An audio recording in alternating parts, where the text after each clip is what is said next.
Hello everybody, my name is Mustafa. I'm here to give you a short presentation about addressing the strategic and operational challenges for Solaris Industries. Here's what we're going to talk about. First of all, the introduction.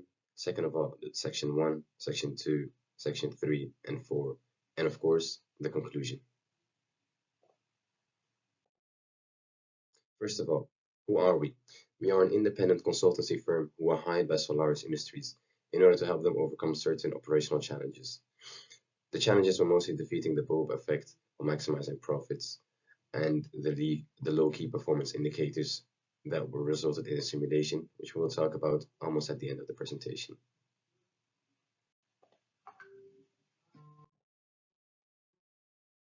First of all, section 1. In this section, we will introduce one of the first strategic and operational challenges that Solaris Industries had to overcome, which is the production plan, which is the production schedule. Solaris Industries requested a production plan that kept their production stable with almost no fluctuation in order to eliminate the bulb effect.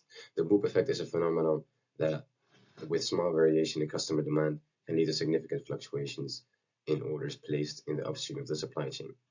After setting up the objective function into Excel, which is to maximize profits, we can now set the constraints. The constraints were to keep the product stable while satisfying the customer demand in each designated year.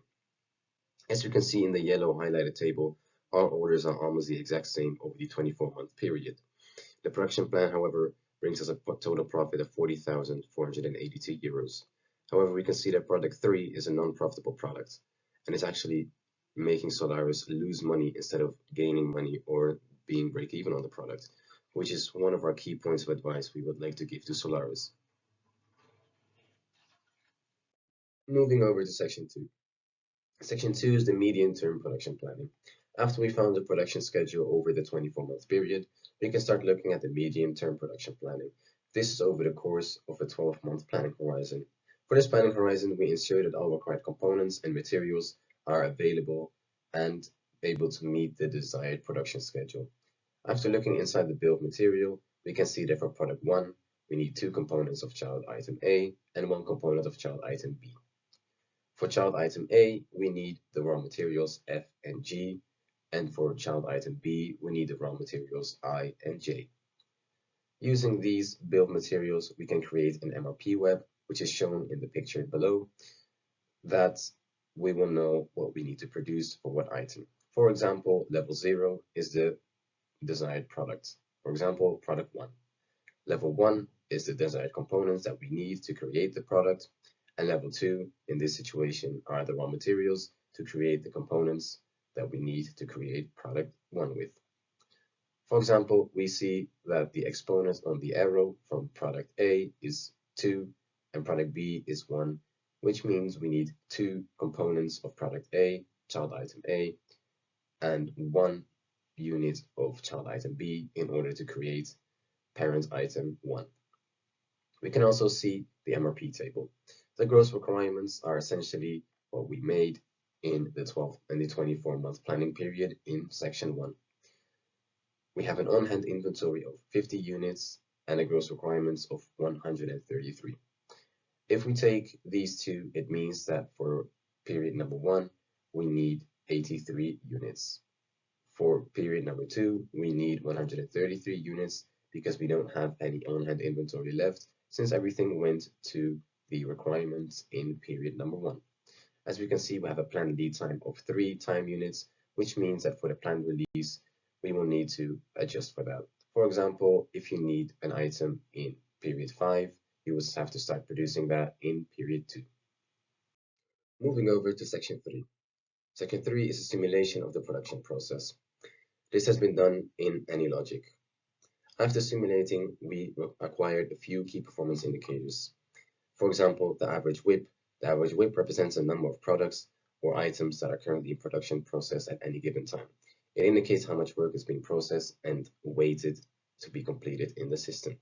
Moving over to the average tardiness. The average tardiness measures the average time by which completed orders exceed their due dates, reflecting the overall delay in fulfilling customer orders. A high tardiness points to inefficiencies in meeting delivery schedules. The third one is the production lead time, or the average production lead time.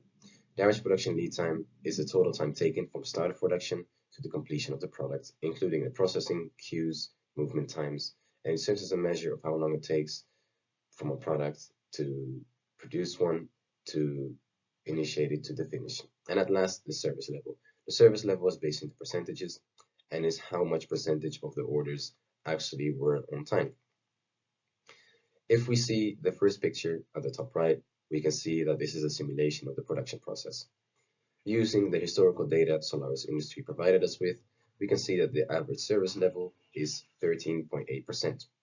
This, of course, is a very, very low number because the desired service level should be 80+%. We can also see that there are many orders in the first order queue before machine 1, which could indicate that one of the two machines most likely is the bottleneck. After running the simulation and paying attention to the actual order flow coming in, we can see that machine number 2 is the bottleneck in the situation.